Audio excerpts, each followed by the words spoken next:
Hello there, my name is Niela, and welcome to Niela's Pocket Library.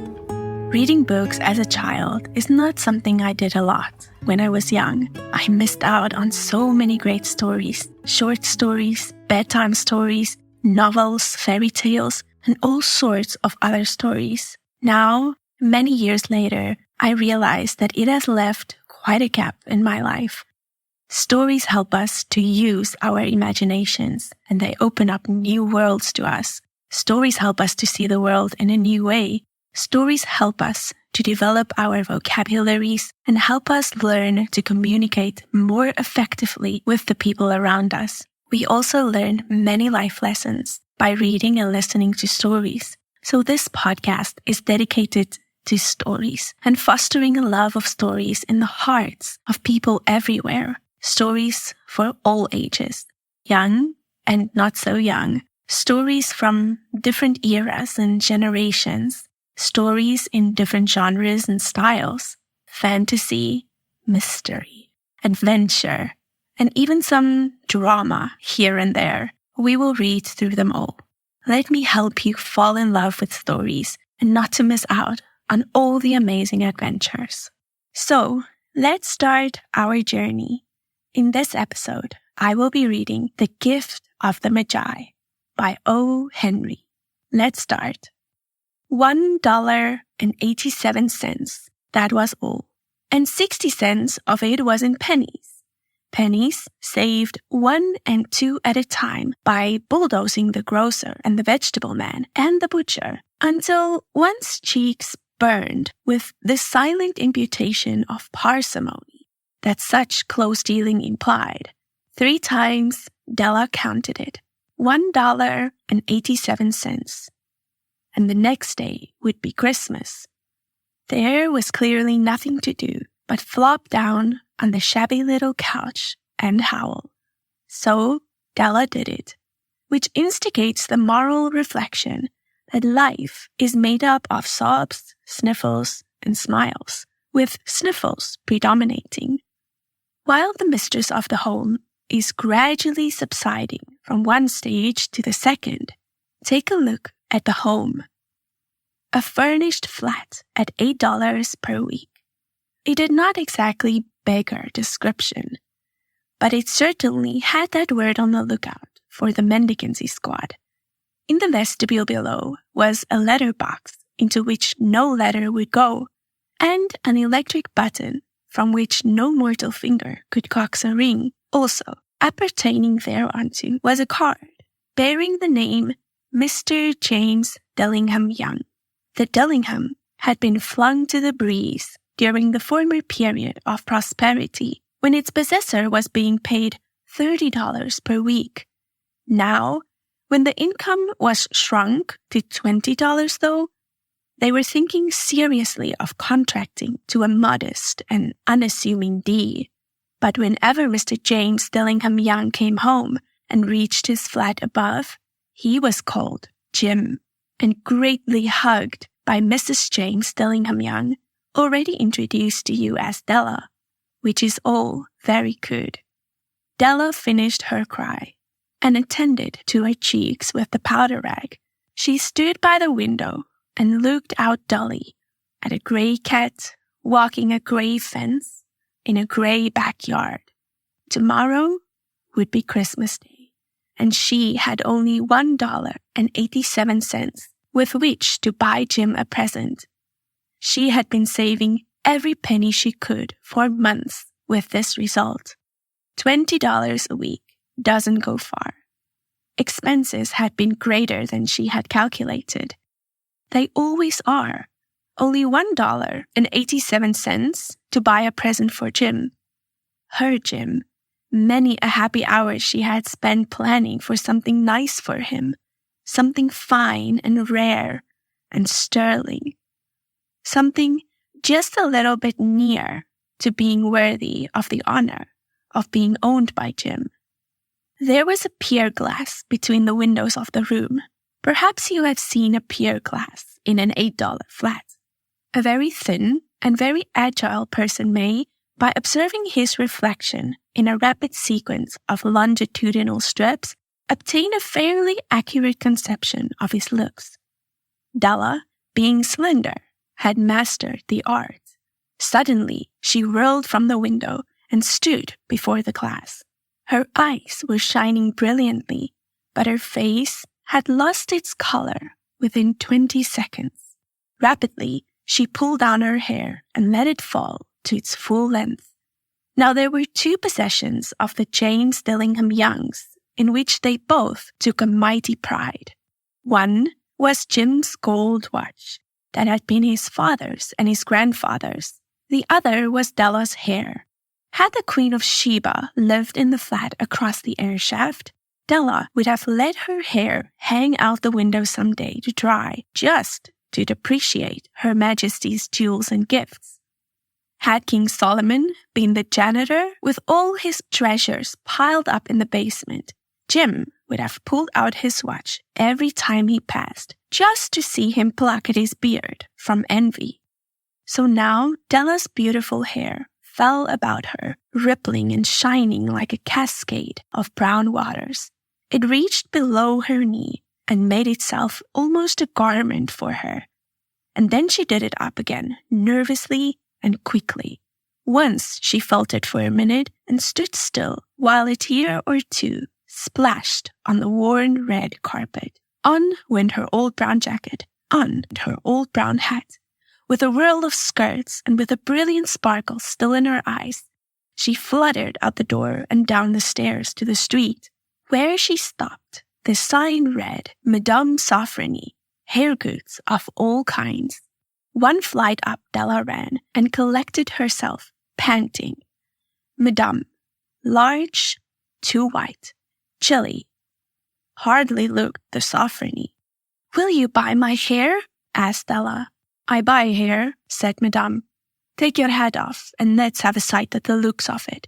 Down rippled the brown cascade. $20, said Madame, lifting the mass with a practiced hand. Give it to me quick, said Della. The next 2 hours tripped by on rosy wings. Forget the hashed metaphor. She was ransacking the stores for Jim's present. She found it at last. It surely had been made for Jim and no one else. There was no other like it in any of the stores, and she had turned all of them inside out.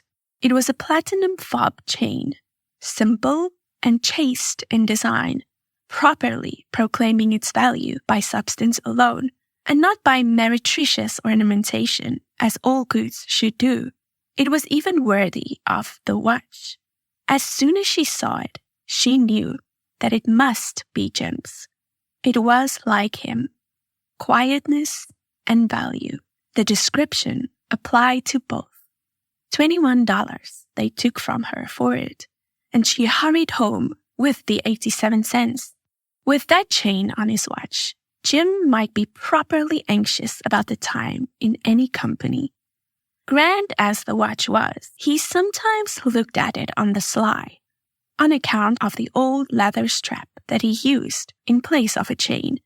When Della reached home, her intoxication gave way a little to prudence and reason.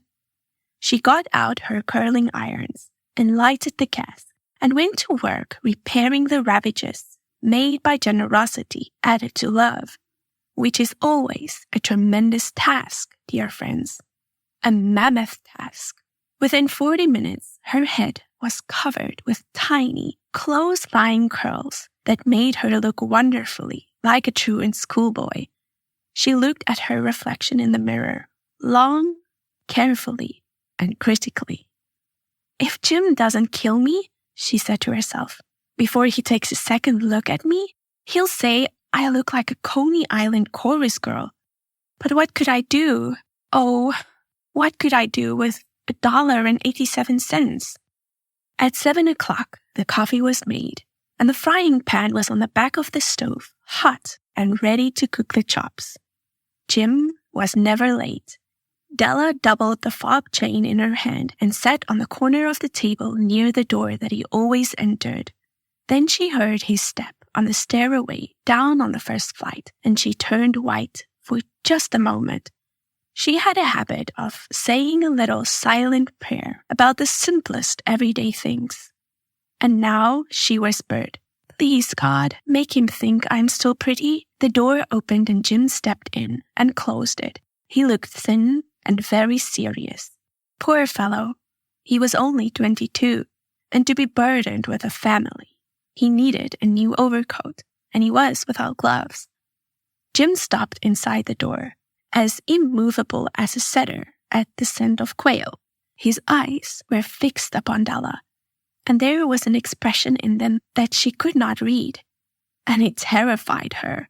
It was not anger, nor surprise, nor disapproval, nor horror, nor any of the sentiments that she had been prepared for. He simply stared at her fixedly, with that peculiar expression on his face. Della wriggled off the table and went for him. "Jim, darling," she cried, "don't look at me that way. I had my hair cut off and sold because I couldn't have lived through Christmas without giving you a present. It'll grow out again. You won't mind, will you? I just had to do it. My hair grows awfully fast. Say Merry Christmas, Jim, and let's be happy. You don't know what a beautiful, nice gift I've got for you." "You've cut off your hair?" asked Jim laboriously, as if he had not arrived at that patent fact yet, even after the hardest mental labor. "Cut it off and sold it," said Ella. "Don't you like me just as well, anyhow? I'm me without my hair, ain't I?" Jim looked at the room curiously. "You say your hair is gone?" he said, with an air almost of idiocy. "You needn't look for it," said Ella. "It's sold, I told you. Sold and gone too. It's Christmas Eve, boy. Be good to me, for it went for you. Maybe the hairs of my head were numbered," she went on with a sudden sweetness, "but nobody could ever count my love for you. Shall I put the chops on, Jim?" Out of his trance, Jim seemed quickly to wake. He enfolded his Della. "For 10 seconds, let us regard with discreet scrutiny some inconsequential object in the other direction. $8 a week, or $1 million a year. What is the difference? A mathematician or a wit would give you the wrong answer. The Magi brought valuable gifts, but that was not among them. This dark assertion will be illuminated later on." Jim drew a package from his overcoat pocket and threw it upon the table. "Don't make any mistake, Del," he said, "about me.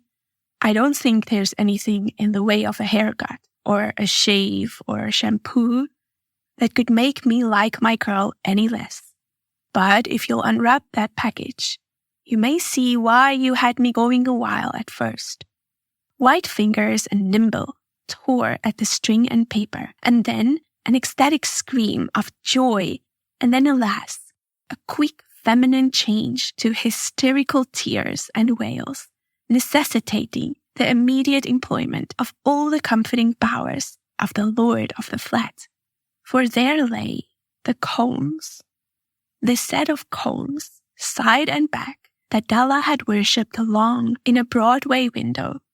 Beautiful combs, pure tortoise shell with jeweled rims, just the shade to wear in the beautiful vanished hair. They were expensive combs, she knew, and her heart had simply craved and yearned over them without the least hope of possession. And now they were hers. But the tresses that should have adorned the coveted adornments were gone. But she hugged them to her bosom, and at length she was able to look up with dim eyes and a smile and say, "My hair grows so fast, Jim." And then Della leaped up like a little singed cat and cried, "Oh, oh!" Jim had not seen his beautiful present. She held it out to him eagerly upon her open palm. The dull, precious metal seemed to flash with a reflection of her bright and ardent spirit.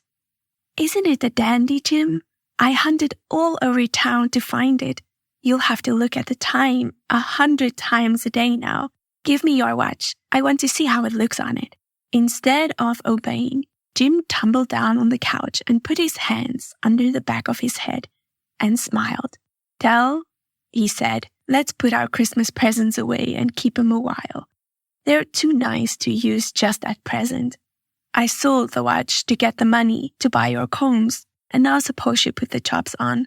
The Magi, as you know, were wise men, wonderfully wise men who brought gifts to the babe in the manger. They invented the art of giving Christmas presents. Being wise, their gifts were no doubt wise ones, possibly bearing the privilege of exchange in case of duplication. And here I have lamely related to you the uneventful chronicle of two foolish children in a flat who most unwisely sacrificed for each other the greatest treasures of their house. But in a last word to the wise of these days, let it be said that of all who give gifts, these two were the wisest. Of all who give and receive gifts, such as they are wisest.